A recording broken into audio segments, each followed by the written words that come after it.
Welcome into Tennessee Titans today. I am Tom Downey. A massive win for Tennessee in Week 3 of the NFL season. You don't want to ever start the year 0-3 because your playoff chances are pretty much zero. Tennessee, though, avoided that. A huge win that was maybe not the most fun win the entire time as they take down the Raiders 24-23, an absolute thriller. The Raiders had multiple fourth down plays. They got a fourth and forever. They convert. Tennessee's secondary was not the greatest, but they found a way to get the win. Final score, 24-22. It was a lot more, I'll call it stress-inducing than maybe what Titans fans would have preferred, but a win is a win, and it is a massive one. If you are hyped about this Titans win over the Las Vegas Raiders, show me you are. Like the video right now. It was a little rocky there. Kind of thought they were going to win by 2 scores for most of the fourth quarter. They found a way, though, to survive and pick up the win. So if you are hyped about this win from the Tennessee Titans, show me you are. Like the video right now. Let's focus in on 2 players, then some injury notes and whatnot. First up, though, is Ryan Tannehill, the quarterback of the Titans. Not his best game. INT was not a good one. That one really hurt, I think, in the end, but they found a way to get the W. 19 of 27, as I look at my notes for the stats and whatnot here. 19 of 27, 264, a touchdown, and an INT, and it was an even 50-50 split of runs and passes in terms of the actual attempts and carries, as Derrick Henry got back on track at least a little bit in this game. He was 20 carries, 85 yards, and a score. Plus, by the way, 5 catches for 58 yards. Credit to Todd Downing getting involved, mostly in the screen game, more involved catching passes, 85 yards through the air, 85 yards on the ground, 58 yards through the air. A very quality showing, a nice little bookend if you're a bit OCD with 85-58 there. For Derrick Henry, a strong showing. All right, the pinned comment then on today's video is this question. Grade the Titans for me in NFL Week 3.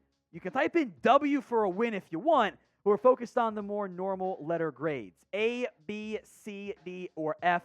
Grade the Titans for me. Again, it's the pinned comment on today's show, so if the ad break comes here on YouTube, take advantage of it. Head down there and let me know. Let's talk Zach Cunningham then, the linebacker who, with some injury notes here overall, left the game with that elbow injury against the Raiders. As I sit here filming this, I don't have any real details. We also know that Mike Vrabel doesn't ever like talking about injuries, so I am unconvinced we'll find out more there. Kind of just grabbed it. Didn't look great there. Denico Autry had a hand, I thought, at one point. Looked like he was okay.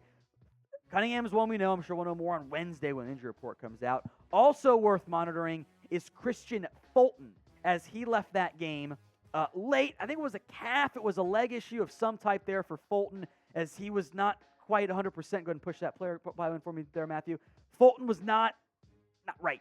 Left the game late. They finally put back in Caleb Farley. We will talk about the secondary later on as part of the reactions to the game and whatnot there. It was injury-filled stuff, so hopefully Fulton's okay, but that is one to keep an eye out for. Now, today's show is made possible by our sportsbook partner, BetUS. Chatsports.com/bet. Promo code NFL Daily will get you a 125% deposit bonus. Put that link in the comments section for you guys. Chatsports.com/bet. Promo code NFL Daily. Number 3, or Week 3 takeaways, I should say. Number 1 is a massively important win. You needed to win that football game. If you start the year 0-3, you were going to have problems. You are not going to be in any good shape whatsoever to find success for your team. 0-3 starts, you have like a 2.5% chance of making a postseason. You still have a long way to go. We'll see how the Jags fare against the Chargers today, which is a game going on as I sit here filming this. But you had to win this football game. Otherwise, Tannehill questions. A lot of questions involved. You got the win. Do not overlook that. Number 2, this is a negative side here. Your secondary has issues. And I think in large part, it's your corner opposite Christian Fulton. Look, Fulton played well before the injury, but Derek Carr and the Raiders' passing attack had way too much success. I don't understand why Terrence Mitchell is playing over Caleb Farley. I know there are issues with Farley right now, and Elijah Molden's banged up, and McCreary is kind of not quite all the way there because he's a young player. Get Terrence Mitchell off the field. He's not good. Like, I would rather see Farley out there, and you put him in there for one play. Of course, they throw it to Matt Collins. They did a good job, by the way, the Raiders did, against Devontae Adams. 5 for 36 and a score. I think that's Fulton's credit. Derek Carr throws for 303. Matt Collins goes for 158. He's not that good of a player. You had to fare better. I was very unimpressed with Terrence Mitchell. McCreary was a bit of a disappointment as well. Got to have more success secondary-wise. Just play Caleb Farley. I know he's young. There's going to be growing pains. I'd rather play the young Farley than Terrence Mitchell. That's just my opinion, though. Now, we have post-game shows for you guys every single week. So if you haven't already, hit that big red button and subscribe at youtube.com/Titans Today. Post-game shows each and every single week right here on the channel. It's free to subscribe. So if you haven't already, hit that big red button and sub right now. Number 3, Robert Woods. I thought a pretty good showing after maybe some up and down play earlier this year. He was the leading target man for Tennessee. 9 targets in total. He caught 4 of them for 85 yards. Again, not the most dynamic passing game this week, but 85 yards on 4 catches, including a 41-yarder. That was as long. You'll take that pretty much every single week. So with that in mind, I'm going to give Todd Downing some credit.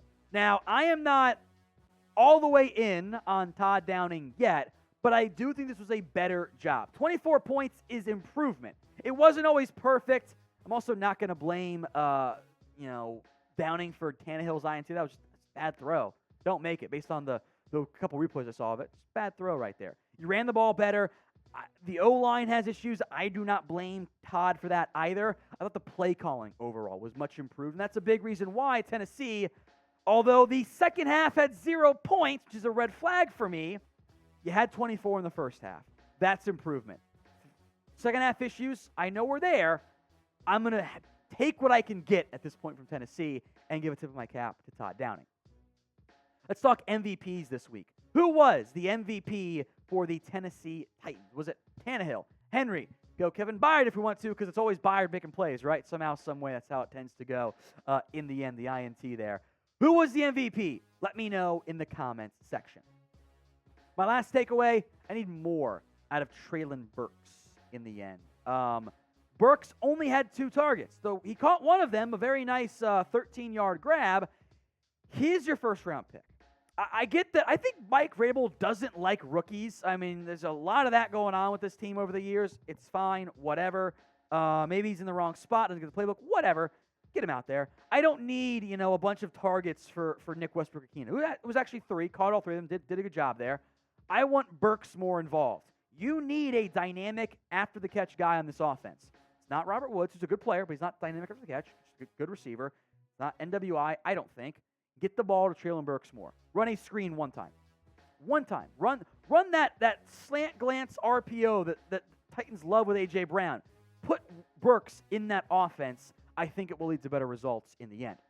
All right, the final score, again, one more time for you guys. Titans take down the Raiders 24-22. It got dicey down the stretch. 0 points in the second half is a bit of a red flag, but the Titans improve to 1-2 with the win, and that is massive for them moving forward. Remember, folks, if you're not already, subscribe. Free Titans videos almost every single day.